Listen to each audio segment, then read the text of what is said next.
Assalamualaikum warahmatullahi wabarakatuh. Halo semuanya, semoga senantiasa diberikan kesehatan dan kebahagiaan.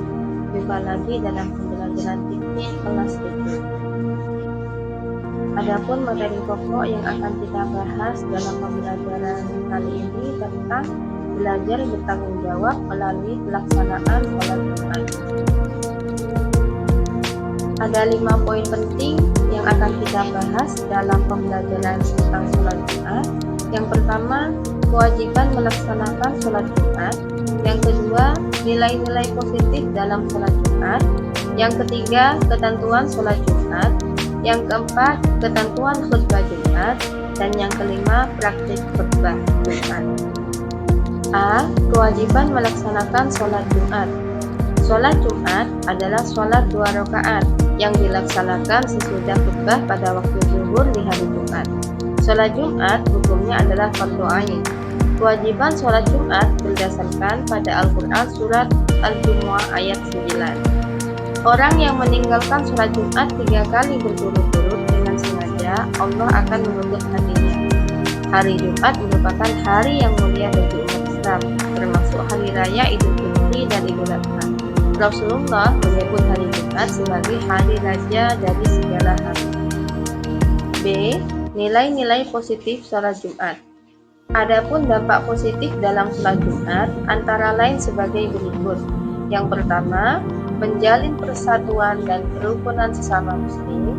Yang kedua, memberikan penghargaan hak yang sama terhadap semua warga masyarakat.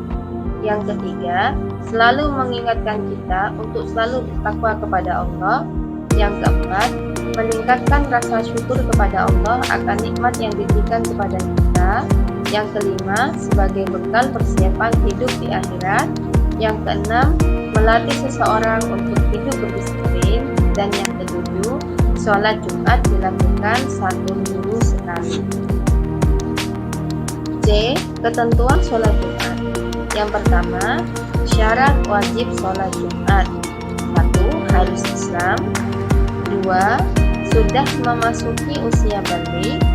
Yang ketiga, berakal, artinya tidak dalam keadaan gila ataupun mabuk atau pingsan.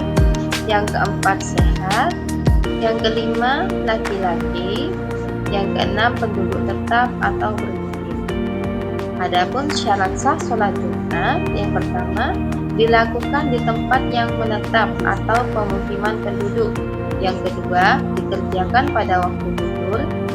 Yang ketiga, dikerjakan secara berjamaah. Dan yang keempat, dikerjakan setelah 2 khutbah. C. Ketentuan sholat Jumat. Sunnah sholat Jumat. Sunnah sholat Jumat adalah hal-hal yang apabila dilaksanakan akan menyempurnakan sholat Jumat. Adapun yang termasuk sunnah sholat Jumat adalah sebagai berikut. Yang pertama, mandi sebelum sholat Jumat. Yang kedua, menggunakan pakaian yang bersih, rapi, dan lebih utama yang berwarna putih. Yang ketiga, memotong kuku dan mencukur kumis. Yang keempat, memakai wangi-wangian. Yang kelima, setelah sampai di masjid sebelum itu hendaknya melaksanakan salat tahiyatul masjid. Yang keenam, banyak membaca Al-Quran, zikir, dan sholawat Nabi Muhammad SAW. Dan yang terakhir, diam dan tenang saat khatib berkhutbah. D. Ketentuan khutbah Jumat. Pengertian khutbah Jumat. Khutbah Jumat adalah perkataan yang mengandung mau'izah atau tuntunan ibadah yang disampaikan oleh khatib sebelum sholat Jumat dilaksanakan.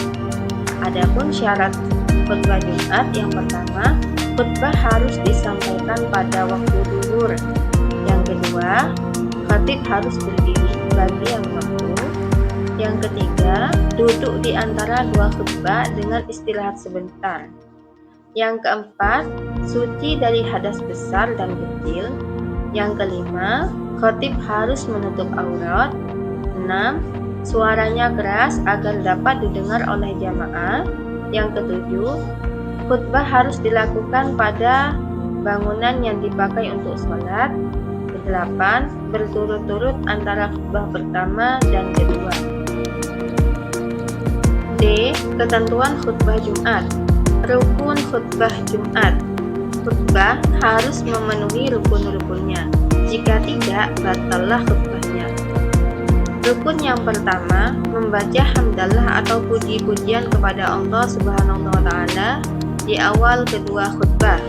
Yang kedua, mengucapkan 2 kalimat syahadat di kedua khutbah. Yang ketiga, membaca sholawat kepada Nabi Muhammad SAW. Yang keempat, berwasiat kepada diri sendiri dan juga jamaah agar bertakwa kepada Allah Subhanahu wa Ta'ala. Yang kelima, membaca ayat-ayat suci Al-Quran pada salah satu 2 khutbah. Dan yang keenam, mendoakan kaum muslimin dan muslimat pada khutbah yang kedua. D. Ketentuan khutbah Jumat. Sunnah khutbah Jumat. Yang pertama, khutbah dilaksanakan di atas mimbar atau tempat yang lebih tinggi dari lantai. Yang kedua, mengucapkan salam sebelum muazin mengumandangkan azan. Yang ketiga, duduk sejenak setelah salam ketika muazin adzan. Yang keempat, khutbah dijelaskan dengan kalimat jelas dan mudah. Yang kelima, penyampaian tidak terlalu panjang atau pendek. Yang keenam, khatib membaca surah Al-Ikhlas ketika khatib duduk di antara 2 khutbah. Yang ketujuh, khatib harus selalu menghadap